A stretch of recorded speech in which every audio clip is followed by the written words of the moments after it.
So the question here is, consider the following Boolean function. So the function is given here. This is the function of a b c d, and it has mentioned here as a b bar d plus a bar d plus bd under bracket, where a is msb and d is the lsb. So this is the function of four variable a b c d, and here a is mentioned as msb and d is mentioned here as lsb. So it can be represented as option A, f is equal to sum of the mean term as 1, 3, 5, 7, 9, 11, 13, 15. Option B, f is equal to sum of the mean term as a 0, 2, 4, 6, 8, 10, 12, 14. Option C, f is equal to product of the max term 1, 3, 5, 7, 9, 11, 13, 15. Option D, this f is equal to product of the max term as a 0, 2, 4, 6, 8, 10, 12, 14. सो यहाँ पर इस question को बनाने से पहले आपको क्या चीज़ का आइडिया होना चाहिए। आपको सम ऑफ मीन टर्म क्या होता है, फिर मीन टर्म क्या होता है, और फिर प्रोडक्ट ऑफ मैक्स टर्म क्या होता है, मैक्स टर्म क्या होता है। सो जस्ट मैं आपको रिकॉल कराना चाहता हूँ। So mean term means what, the input combination for which output is 1, so that input combination is referred as mean term, and the input combination for which output is 0, so that input combination will be referred as max term. so यहाँ पर अगर आप देखेंगे इस function को, तो यहाँ पर हम लोग इसको पहले लिखते हैं।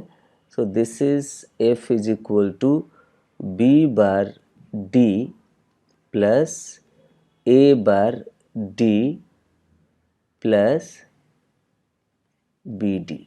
सो यहाँ पर अगर आप इसको क्लियरली ऑब्जर्व करेंगे तो इसके दो तरीके हैं। एक तो कन्वेंशनल तरीका है कि यहाँ पर जो जो मिसिंग हुए, क्योंकि ये हमारा कैनोनिकल फॉर्म में रिप्रेजेंटेड नहीं है। So to find out their minterm और maxterm we need to represent this function in the canonical form as a conventional method. तो यहाँ पर क्या करेंगे, हम लोग मल्टीप्लाई करेंगे a plus A bar, that is the missing variable here, then c plus C bar, then here in this one we will get that b plus b bar, again c plus c bar. In this term we will be having to multiply that a plus a bar, c plus c bar. so यहाँ पर वो काम करने में आपका time ज़्यादा consume होगा। सो उससे बचने के लिए हम लोग दूसरे तरीके को ऑब्जर्व करेंगे यहाँ पे। तो सबसे पहले आप इस फंक्शन को देखिए। इस फंक्शन को अगर आप देखेंगे तो d is common to all the terms, so this can be written as b bar plus a bar plus b. So यहाँ पर b plus b bar, this will become here as a 1. So 1 plus a bar. So 1 odding with any number of terms, it will be 1 only. So that this will become here d into 1, or ultimately I can say that this is the d here. So this is here simplified expression what we got, that f is equal to d. इसका मतलब कि यहाँ पर हमारा output function में क्या, सिर्फ this f is equal to d। तो एक तो तरीका है कि आप यहाँ पर इसको स्टैंडर्ड कैनोनिकल फॉर्म में रिप्रेजेंट करें। दूसरा तरीका है कि या तो आप के मैप बना करके इसको रियलाइज़ करें, और फिर वहाँ से आप निकाल सकते हैं कि मीन टर्म क्या होगा, मैक्स टर्म क्या होगा। मैं यहाँ पर तीसरा तरीका आपको एक्सप्लेन करने जा रहा हूँ। सो यहाँ पर ये 4 वेरिएबल का फंक्शन है। तो 4 वेरिएबल का फंक्शन है, तो यहाँ पर अगर 4 इनपुट वेरिएबल है तो यहाँ पर टोटल 16 इनपुट कॉम्बिनेशन बनेंगे। और यहाँ पर आप देखिए f is equal to D. F is equal to D means जहाँ जहाँ पर जिस जिस इनपुट कॉम्बिनेशन में डी 1 होगा उसके कॉरस्पॉन्डिंग हमारा आउटपुट 1 होगा, और otherwise it will be 0। So now we will see that with a tabular form. सो यहाँ पर देखिए ये हमने टेबल बनाया है। तो this is A B C D, इसके आप 16 कॉम्बिनेशन डालेंगे। This is all 0, this is 0 0 1 0 0 1 0। सो यहाँ पर आपको 16 कॉम्बिनेशन मिलेगा। और मीन टर्म क्या होगा, तो जहाँ पर d का वैल्यू 1 होगा, so here it is having that 1। So this input combination will become their corresponding minterm and their output will be 1। So यहाँ पर भी d 1 है, यहाँ पर भी d 1 है, यहाँ पर भी। So alternately I can say that यहाँ पर हम लोग सीधे बोल सकते हैं कि 0 1 2 3 4 करके 15 तक आपका इनपुट कॉम्बिनेशन आएगा। सो ऑड नंबर का मतलब क्या होता है, डेसिमल ऑड नंबर। सो यहाँ पर इसका डेसिमल इक्विवेलेंट क्या होगा, 1। So this is having the decimal equivalent as a 1, this is having the decimal equivalent value as a 3, this is having the decimal equivalent value as a 5. So ऐसे करके अगर आप देखेंगे तो odd number of decimal equivalent values will produce the output 1 and corresponding to that is called their minterm. So यहाँ पर हमारा mean term क्या हो जाएगा, तो 1 3 5 7 ऐसे करके अगर आप देखेंगे तो आपको मीन टर्म मिल जाएगा। सो यहाँ पर 1 3 5 7 9 11 13 15, so these are their minterm. अब उसका मैक्स टर्म क्या होगा, तो जो इसमें नए complement of the minterm is giving as a maxterm, so that we will get it here 0 2 4 6 8 10 12 14, so that this option D is giving their max term, option A is giving their mean term। so यहाँ पर हमारा final answer होगा, this is the MSQ type of the question, so that more than one option can be right, so that here option A is the right answer for this question, as well as option D is also the right for this question, right answer for this question। so यहाँ पर हमारा final answer होगा A and D, and this is the end of the explanation for this question। So the question here is, a function is represented in sum product form. So the function here it has given, this is x plus under bracket x bar y bar plus x bar z and their whole bar.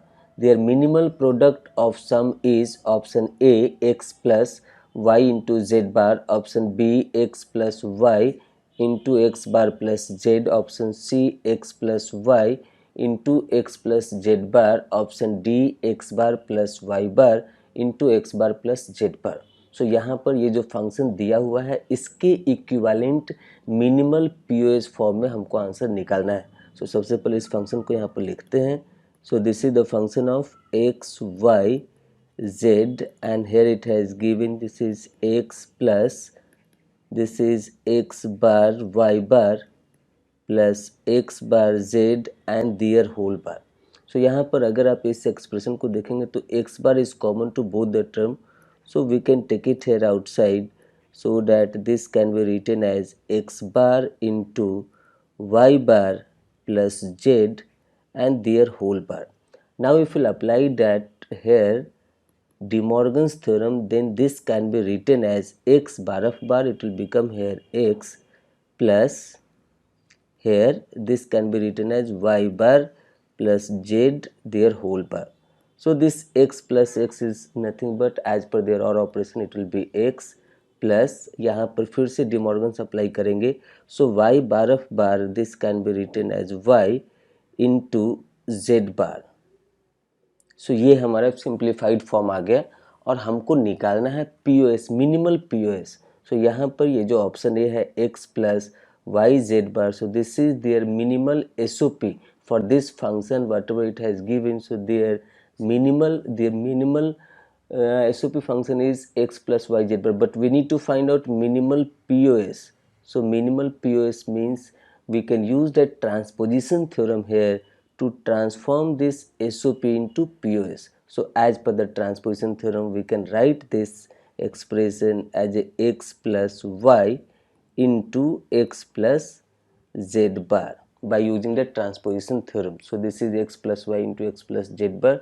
So transposition theorem is also used to transform into the POS form if the function is given in SOP form. So this is minimal SOP form. By using the transposition theorem we have transformed this into minimal POS form. So here this is the POS expression for this given function. So this is matching with option C. So option C is the right answer for this question, and this is the end of the explanation for this question. So the question here is, if x and y are switching variable, then x XOR y XOR with xy is equivalent to option A x ORing with y, option B x XNOR with y, option C x y bar XOR with y, option D x XOR with x bar y. So this is the question based on the properties of XOR gate. So यहाँ पर हम लोग एक एक करके देखते हैं। So यहाँ पर ये फंक्शन को पहले लिखते हैं। So this is x XOR with y XOR with xy। अब देखिए यहाँ पर ये दोनों टर्म में y कॉमन है, so we can take that y common, so we can write it here x XOR 1 XOR with X into Y. So यहाँ पर हम लोग जानते हैं कि एक्सॉर गेट के प्रॉपर्टीज़ के according like we can write here X XOR with X bar is equal to 1।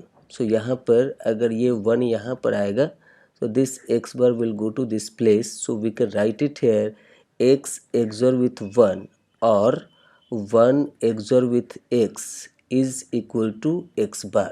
तो यहाँ पर हम लोग इसको लिख सकते हैं this can be written as x XOR into x bar y।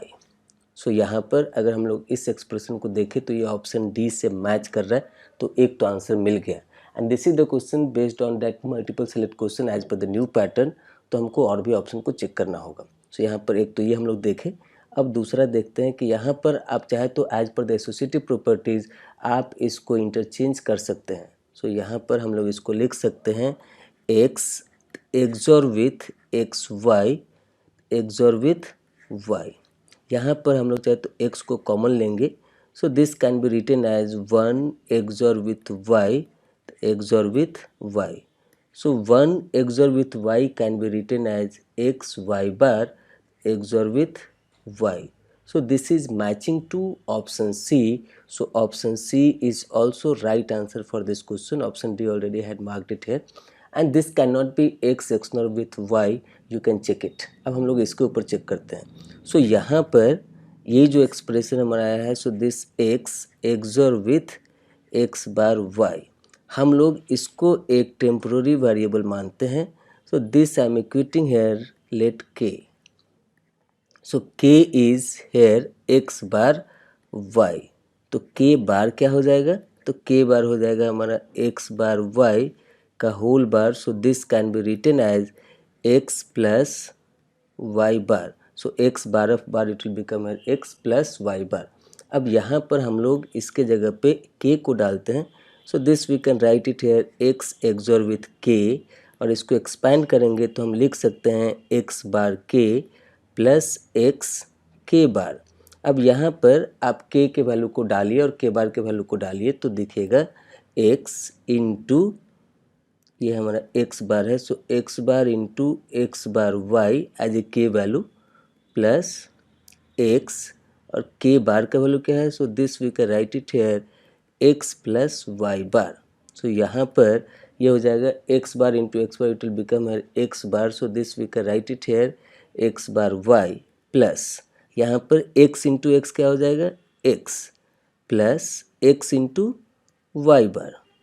अब यहाँ पर as per the absorption theorem इसमें से x अगर आप कॉमन लेंगे तो क्या बचेगा 1 plus Y bar. So 1 plus Y bar is nothing but it will become here 1 into X it will become here x।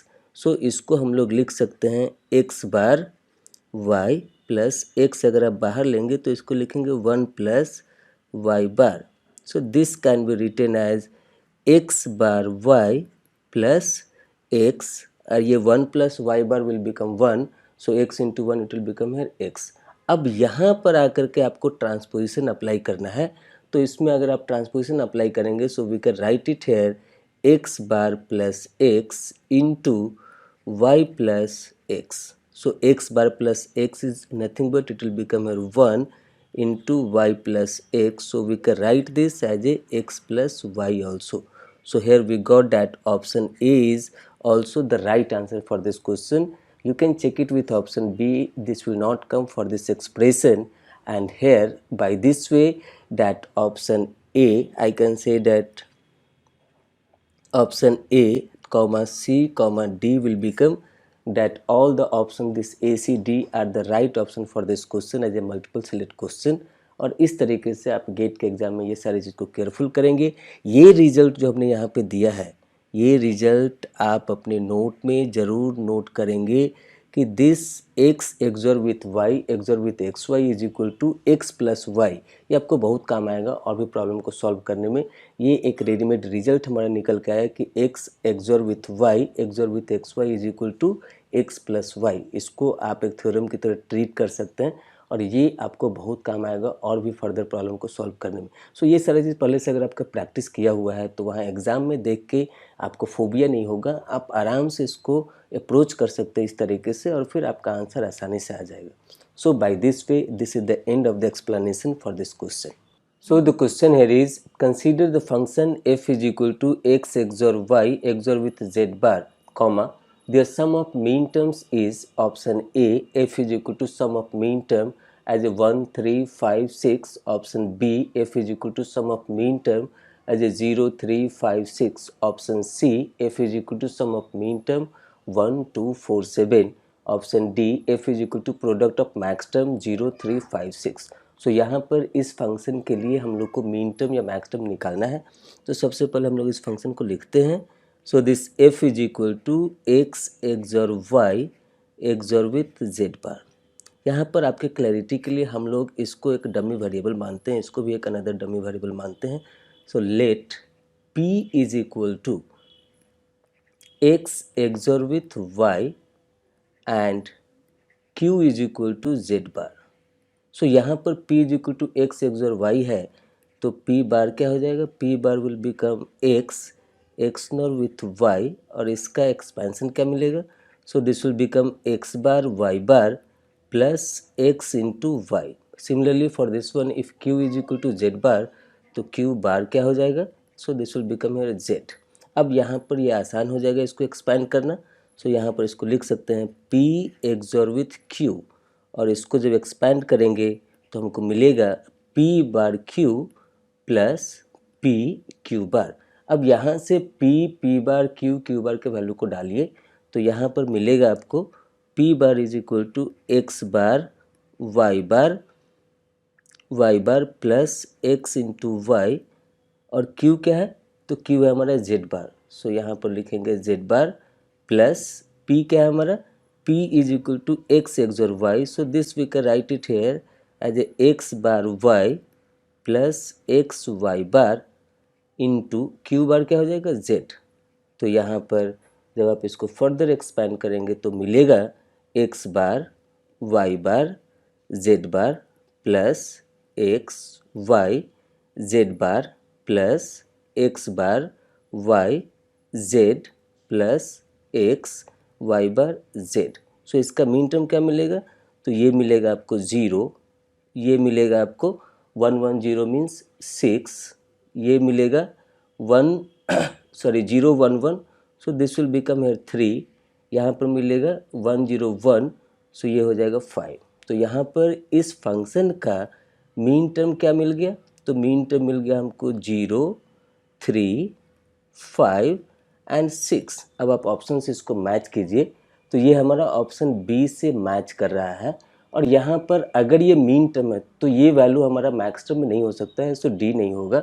और यहाँ से दिख रहा है कि ए और सी इससे मैच नहीं कर रहा है, सो इस क्वेश्चन के लिए करेक्ट आंसर होगा option B. So option B is the right answer for this question.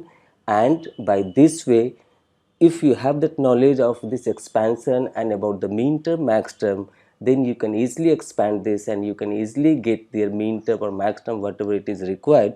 So this is the end of the explanation for this question. So the question here is, given the network having f1 is equal to x bar z plus x z bar and overall transmission f, that is the function of w x y z, is equal to sum of mean term as a 0, 4, 9, 10, 11, 12, where W is MSB and Z is LSB. So the function f2 and f3 are respectively option A, f2 is equal to sum of mean term as a 4, 9, 11, 12, and f3 is equal to sum of mean term as a 1, 10, 11. Option B, f2 is equal to sum of mean term as 1, 5, 11, 12, and f3 is equal to sum of mean term as a 10, 11. Option C, f2 is equal to sum of mean term as a 4, 9, 11, 12, and f3 is equal to sum of mean term as a 0, 10, 11. Option D, f2 is equal to sum of mean term as a 8, 4, 11, 12, and f3 is equal to sum of mean term as a 10 and 11. So यहाँ पर इसको solve करने से पहले हम लोग इसके लिए जो रिक्वायर्ड लॉजिक है उसको हम लोग डेवलप करते हैं। सो ये फाइनल फंक्शन अगर आप लिखते हैं, so this final function will be written as f1 into f2 ORing with f3। सो ये हमारा फाइनल फंक्शन है और इसका मीन टर्म यहाँ पे दिया हुआ है। सो यहाँ ये जो मीन टर्म दिया इसका मतलब कि इसमें से कुछ मीन टर्म यहाँ से आ रहा है, that will be the ending of F1 and F2, और कुछ हमारा F3 से आ रहा है। तो यहाँ पे F1 का हमारा फंक्शन दिया हुआ it is X bar Z plus X Z bar. यहाँ पे थोड़ा सा स्टूडेंट जल्दीबाजी में मिस्टेक कर सकते हैं। क्या मिस्टेक हो सकता है वो मैं बता रहा हूँ कि यहाँ पे ये एक्स जेड के फॉर्म में लिखा हुआ है, तो लोग जल्दीबाजी में, हम जानते हैं कि ये एक्स और का फंक्शन है और यहाँ पे लोग इसके मीन टर्म को 1 और 2 पकड़ लेते हैं। लेकिन यहाँ पर देखना है कि ये फंक्शन, ये तीनों के तीनों फंक्शन हमारा एक्स वाई जेड का फंक्शन है, 4 वेरिएबल का फंक्शन है। इसीलिए यहाँ पर ये F1 का मीन टर्म 1 और 2 नहीं होगा। क्या होगा? तो हम लोग इसको आसानी समझ सकते हैं कि ये F1 हमारा जेड 4 वेरिएबल का फंक्शन है। तो यहाँ पर 16 कॉम्बिनेशन बनेंगे और उस कॉम्बिनेशन में हमारा मीन टर्म क्या होगा? Either this combination should produce 1 और दिस शुड प्रोड्यूस 1। सो यहाँ पे एक्स बार जेड का मतलब है कि हमारा जो इनपुट कॉम्बिनेशन होगा उसमें जहाँ पे भी x 0 होगा और z 1 होगा, corresponding to that combination their output will be 1 and that will be treated as minterm. यहाँ पर x z बार है, इसका मतलब कि x का वैल्यू 1 हो और z का वैल्यू 0 हो, तो उस इनपुट कॉम्बिनेशन के लिए इस फंक्शन का आउटपुट हो जाएगा 1। ये मैं आपको यहाँ पे ट्रूथ टेबल पे दिखाता हूँ। देखिए यहाँ पर, सो यहाँ पर हमको पहले ये 4 वेरिएबल का पूरा फंक्शन लिखना है और यहाँ पे 16 कॉम्बिनेशन आपको मिलेगा और यहाँ पर हमको देखना है w बार z और जो भी वहाँ पे फंक्शन दिया है उसके अकॉर्डिंगली हमको यहाँ पर देखना है। सो यहाँ से हमारा फंक्शन क्या है? X bar Z x Z बार, तो उसके अकॉर्डिंगली आप यहाँ पर इस फंक्शन का आउटपुट को लिखेंगे तो ये सारे मीन टर्म्स आपको मिल जाएंगे। सो मीन टर्म्स क्या होगा ये हमने लिस्ट किया है यहाँ पर। सो ये मीन टर्म हमको मिलेगा यहाँ पर 1 3 4 6 9 11 12 14। तो यहाँ पर इसका अब मीन टर्म जो होगा वो क्या होगा कि कुछ मीन टर्म हमारा इधर से आ रहा है और कुछ हमारा इधर से आ रहा है। तो इधर से जो आ रहा है तो हमको देखना पड़ेगा कि इसके साथ कॉमन क्या है। तो यहाँ पर जो f फंक्शन है और ये जो हमारा F1 और F2 का इंटरसेक्शन है, जो यहाँ पर हमको आया है ये हमारा F1 है, ये हमारा F2 है। तो यहाँ पर ये जो हमको मिला है F1, सो F1 और F2 का इंटरसेक्शन यहाँ से आएगा। इसका मतलब कि जो भी मीन टर्म हमारा F1 में है वो कंपलसरी F2 में भी होना चाहिए और उसका जो हमारा कॉम्बिनेशन है इंटरसेक्शन का वो इससे मैच होना चाहिए। इसका मतलब कि इस पार्ट से क्या क्या मीन टर्म आ रहा है, तो इस पार्ट से हमारा मीन टर्म आ रहा है, ये देखेंगे इसमें तो हमारा मैच कर रहा है। So this is 4 then 9 and 11 12। सो ये 4 के 4 हमारा इसमें से मैच हो रहा है। तो यहाँ पे ये मीन टर्म हमारा F2 में भी होना चाहिए। तो यहाँ पर F2 का मीन टर्म हमको मिल गया 4 9 11 12। So this should be intersection of these two and that should be available at this output f। तो यहाँ से हमको मिल गया f2 is 4 9 11 12। अब हमको सोचना है f3 के बारे में। तो जो भी मीन टर्म हमारा इससे नहीं आ रहा है वो हमारा यहाँ से आना कंपलसरी है। तो अगर आप देखेंगे यहाँ से तो इसमें जो भी हमारा इंटरसेक्शन है f1 और f2 का उससे हमको मिल रहा है सिर्फ 4 9 11 12। अगर आप देखेंगे तो यहाँ से ये f1 f2 का जो इंटरसेक्शन हमारा मिला है so that is same as a 4 9 11 12। तो ये 4 9 11 12 हमारे F2 में होना कंपलसरी है और ये F1 में भी होना कंपलसरी, तभी यहाँ से हमारा ये मीन टर्म मिलेगा। सो that is 4 9 11 12। So this is justifying for this F2। अब यहाँ पे जो भी मीन टर्म हमारा इधर से नहीं आ रहा, ये F1 F2 के इंटरसेक्शन से नहीं आ रहा, वो मीन टर्म कंपलसरी F3 से आना चाहिए। तो यहाँ से हमारा क्या बचता है? तो हमारा बचता है 0।